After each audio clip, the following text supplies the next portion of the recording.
Chapter 24. Versa in the nut room. Mr. Wonka rushed on down the corridor.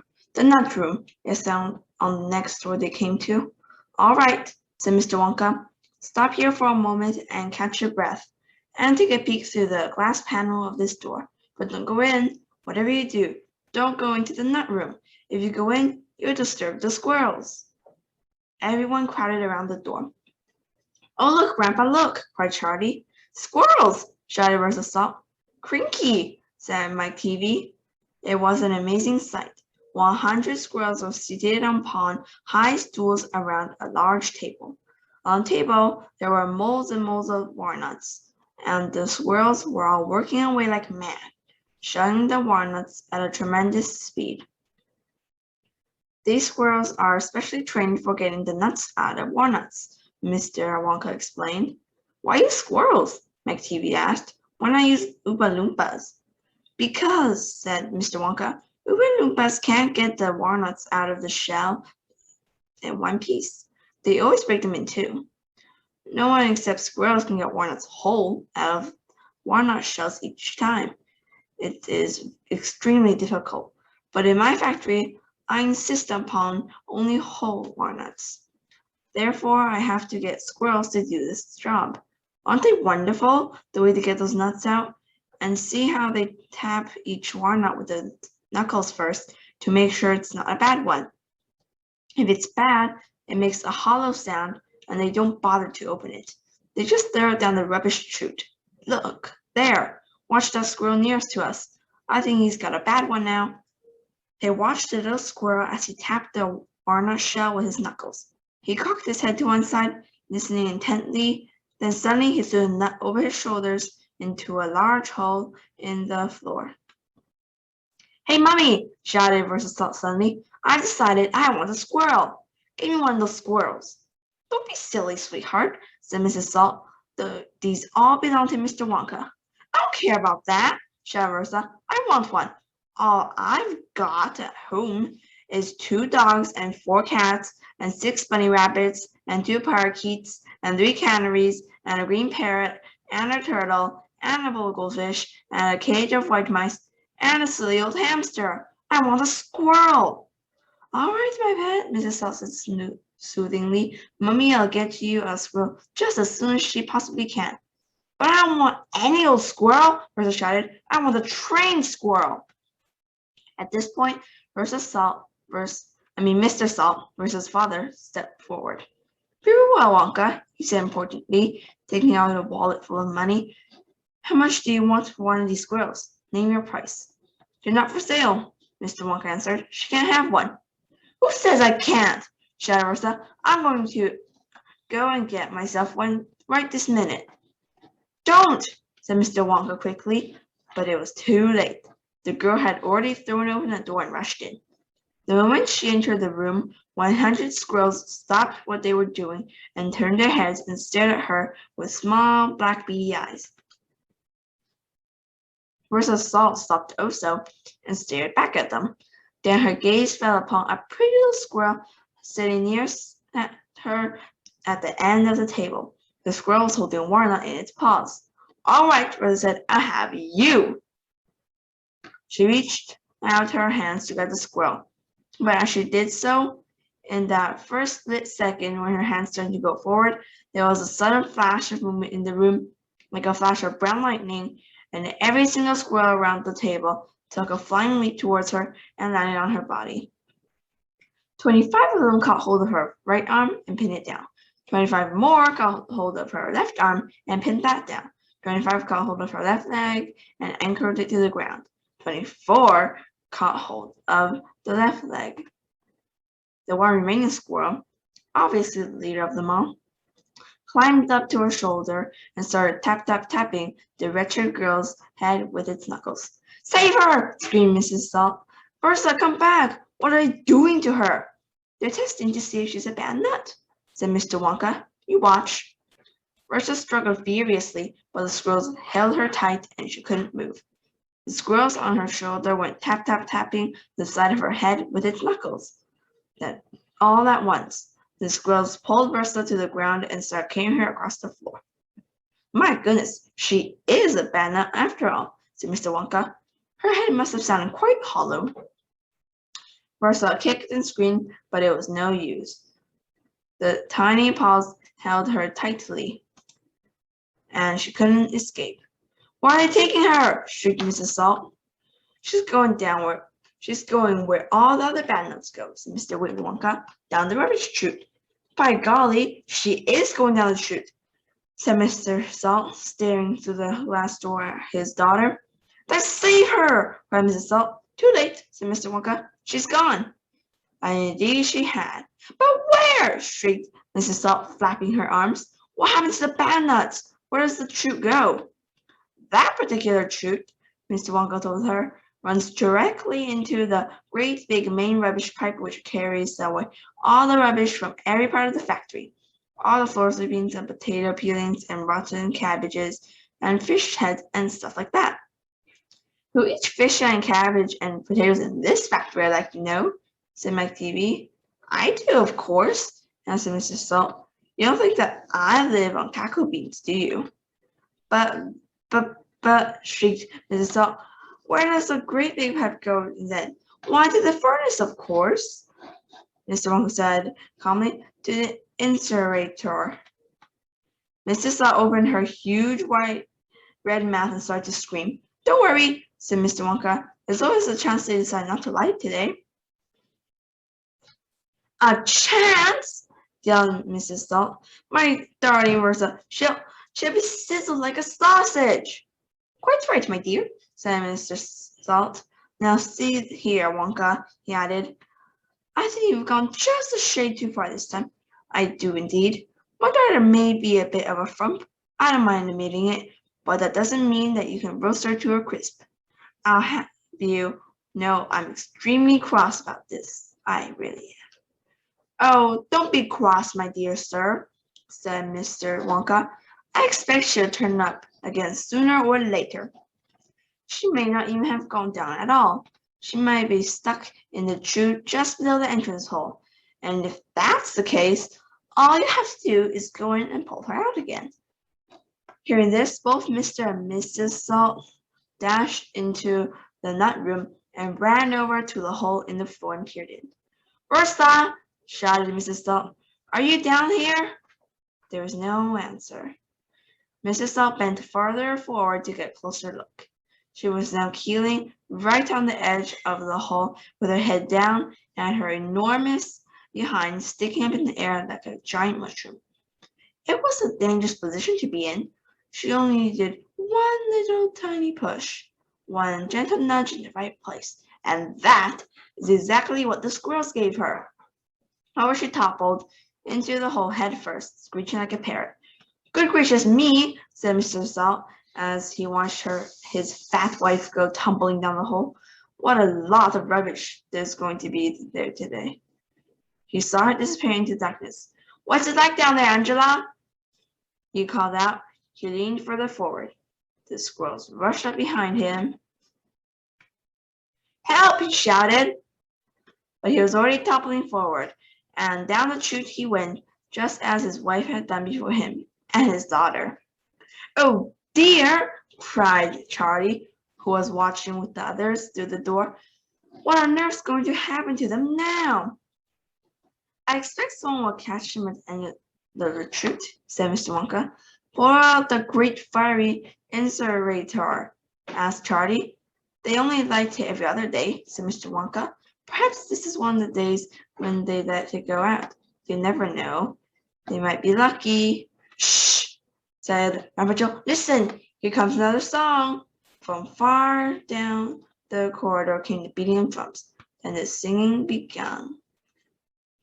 Okay, we're going to watch a video for that.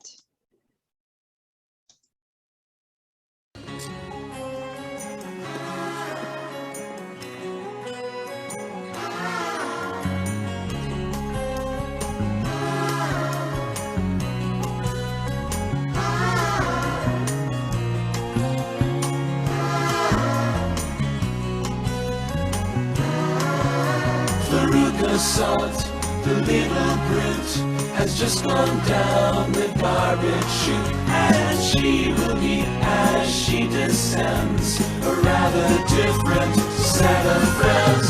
A rather different set of friends. A rather different set of friends. The fish head, for example, caught this morning from a halibut.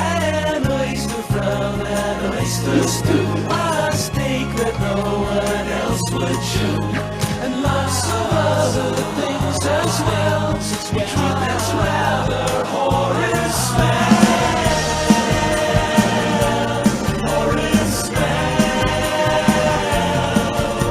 These are the Ruka's newfound friends that she will meet as she descends. These are the Ruka's newfound friends.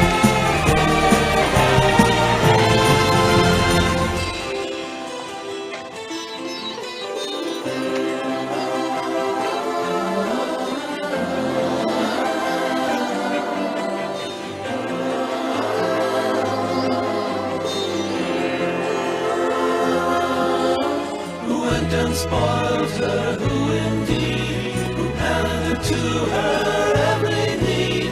Who turned her into such a brat? Who are the culprits? Who did that? The guilty ones. Now this is sad. Our dear old mom and loving dad. Okay, and now my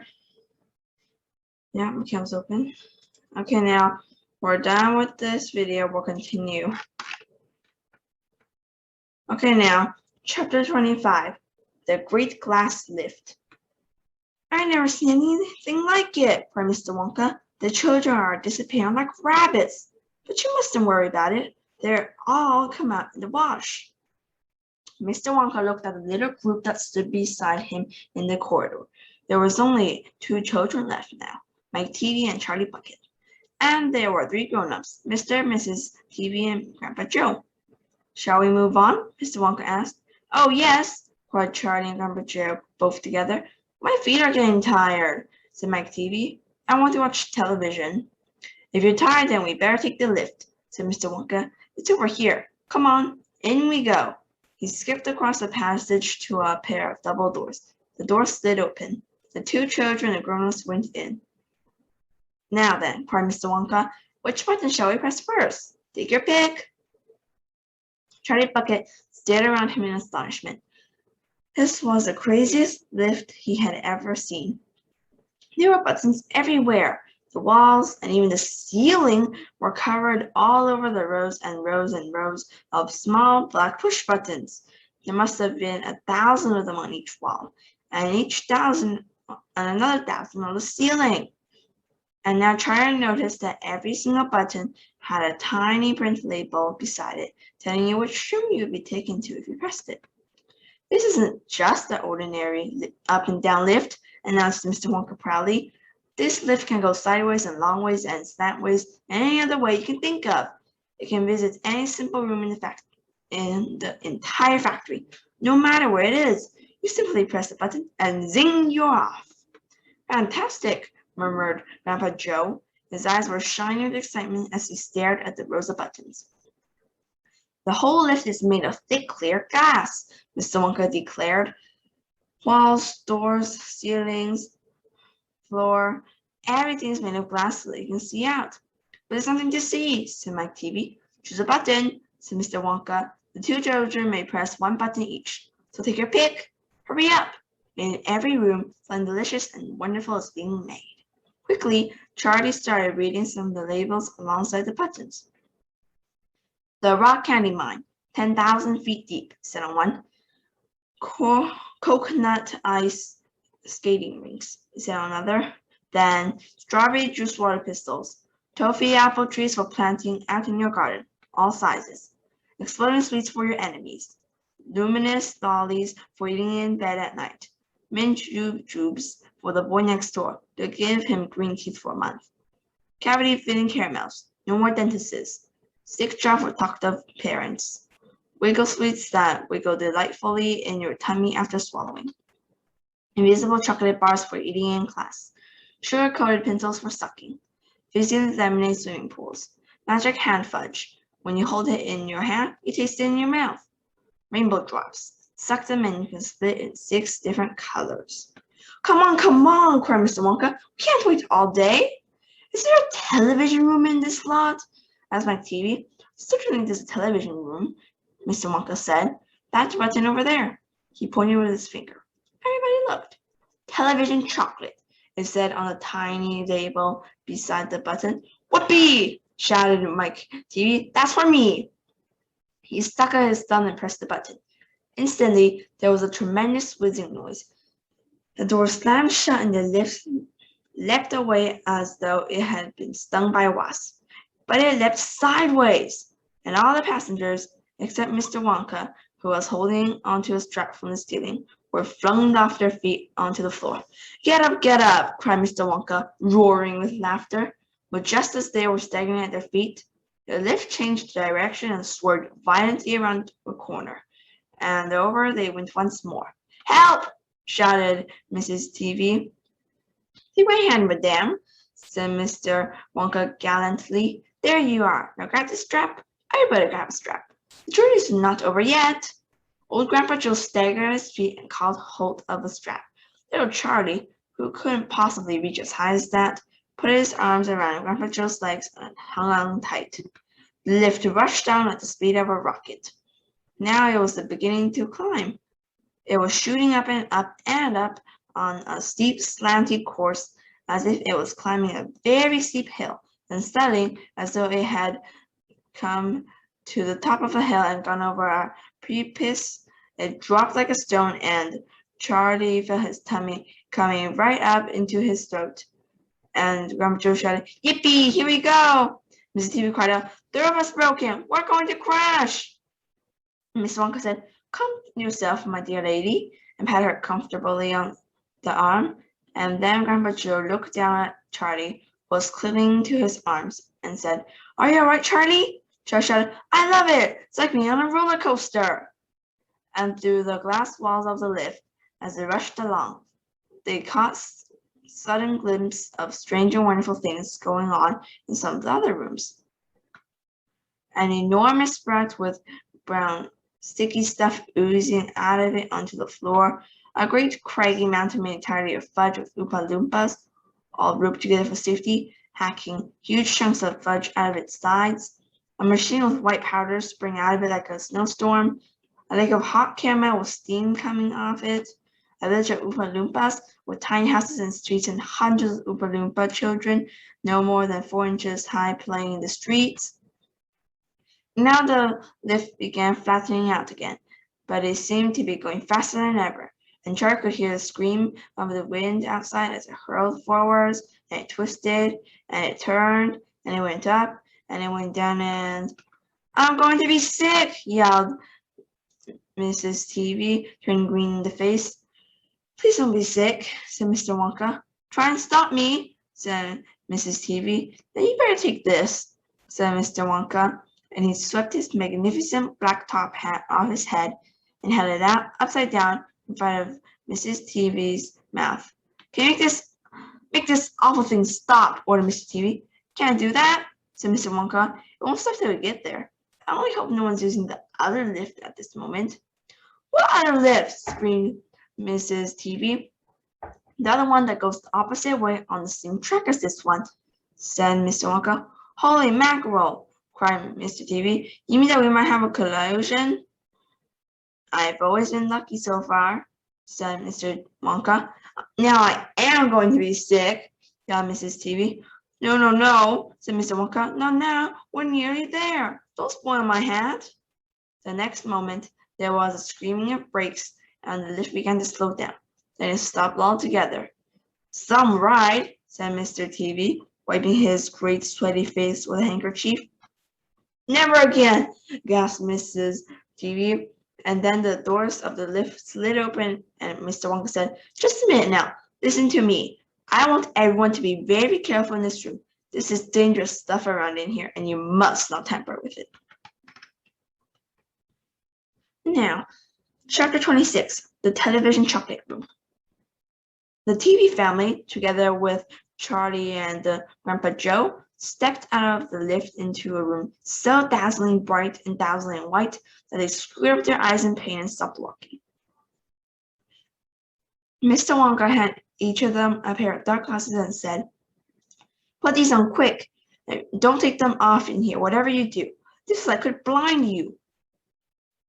As soon as Charlie had his dark glasses on, he was able to look around him in comfort. He saw a long, narrow room.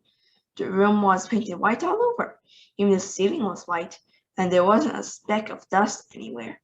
From the ceiling, huge lamps hung down and bathed the room in a brilliant blue-white light. The room was completely bare except at the far ends, and one of these ends was an enormous camera on wheels, and an army of Oompa Loompas were clustering around it, oiling its joints and adjusting its knobs and polishing its great glass lens. The Oompa Loompas were all dressed in the most extraordinary way. They were wearing bright red spacesuits, complete with helmets and goggles. At least they looked like spacesuits, and they were working in complete silence. Watching them, Charlie experienced a queer sense of danger. There was something dangerous about the whole business, and the Oompa Loompas knew it.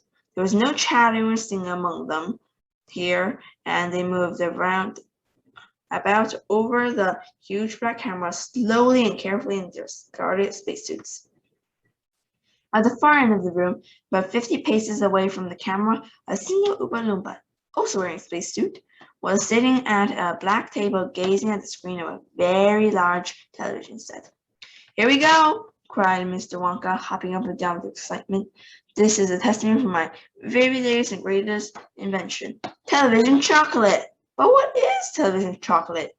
asked McTeevee. "Good heavens, child, stop interrupting me," said Mr. Wonka. "It works by television. I don't like television myself. I suppose it's all right in small doses, but children never seem to be able to take it in small doses. They want to sit there all day staring at the screen." "That's me," said Mike TV. "Shut up," said Mr. TV. "Thank you," said Mr. Wonka. "I shall now tell you how this amazing television set of mine works. But first of all, do you know how ordinary television works? It's very simple. On one end, while the picture is taken, you have a large scene camera and you start photographing something. The photographs are then split up into millions of tiny pieces, which are so small that you can't see them. And these little pieces are shot out into the sky by electricity. In the sky, they go whizzing around all over the place until suddenly they hit the antenna on the roof of somebody's house. Then they go flashing down the wire that leads right into the back of the television set, and there they get jiggled and joggled around until at last every single one of those millions of tiny pieces is fitted back into its right place, just like a jigsaw puzzle. And presto, the photograph appears on the screen." "That isn't exactly how it works," McTeevee said. "I am a little deaf in my right ear," Mr. Wonka said. "You must forgive me if I don't hear everything you say." "I said that isn't exactly how it works," shouted McTeevee. "You're a nice boy," Mr. Wonka said, "but you talk too much. Now then, the very first time I saw ordinary television working, I was struck by a tremendous idea. 'Look here,' I shouted. 'If these people can break up a photograph into millions of pieces and send them into the air, then put them back together again at the other end, why can't I do the same thing with a bar of chocolate? Why can't I send a real bar of chocolate whizzing through the air in tiny pieces and put together at the end, all ready to be eaten?'" "Impossible," said McTeevee. "You think so?" cried Mr. Wonka. "Well, watch this. I shall now send a bar of my very best chocolate from one end of this room to the other, by television. Get ready there. Bring in the chocolate." Immediately, 6 Oompa Loompas marched forward, carrying on their shoulders the most enormous bar of chocolate Charlie had ever seen. It was about the size of a mattress he slept on at home. "It has to be big," Mr. Wonka explained, "because whenever you send something by television, it always comes out much smaller than it was when it went in. Even with ordinary television, when you photograph a big man, he never comes out on your screen any taller than a pencil, does he? Here we go then. Get ready. No, stop. Hold everything. You there, Mike TV. Stand back. You're too close to the camera. There are dangerous rays coming out of that thing. You could break them into a million tiny pieces in 1 second. That's what the Oompa Loompas are wearing spacesuits. The suits protects them. All right, that's better. Now then, switch on. One of the Oompa Loompas caught hold of a large switch and pulled it down. There was a blinding flash. The chocolate is gone, shouted Grandpa Joe, waving his arms. He was quite right. The enormous bar of chocolate had disappeared completely into thin air. It's on its way, cried Mr. Wonka. It is now rushing through the air above our heads in a million tiny pieces. Quick, come over here. He dashed over to the other end of the room where the large television set was standing, and others followed him. Watch the screen, he cried. Here it comes, look. The screen flickered and lit up, and suddenly a small bar of chocolate appeared in the middle of the screen. Take it, shouted Mr. Wonka, growing more and more excited. How can you take it? Asked Mike TV, laughing. It's just a bar of chocolate on a television screen. Charlie Bucket, cried Mr. Wonka. You take it. Reach out and grab it. Charlie put out his hand and touched the screen, and very suddenly, miraculously, the bar of chocolate came away in his fingers. He was so surprised he nearly dropped it. Eat it, shouted Mr. Wonka. Go on and eat it. It'll be delicious. It's the same bar. It's got smaller on the journey, that's all. It's absolutely fantastic, gasped Grandpa Joe. It's a miracle. Just imagine, cried Mr. Wonka. When I start using this across the country, you'll be sitting at home watching television, and suddenly a commercial will flash onto the screen, and a voice will say, Eat Wonka's chocolates. They're the best in the world. If you don't believe us, try them for yourself. Now. And you simply reach out and take one. How about that, eh? Terrific, cried Grandpa Joe. It will change the world.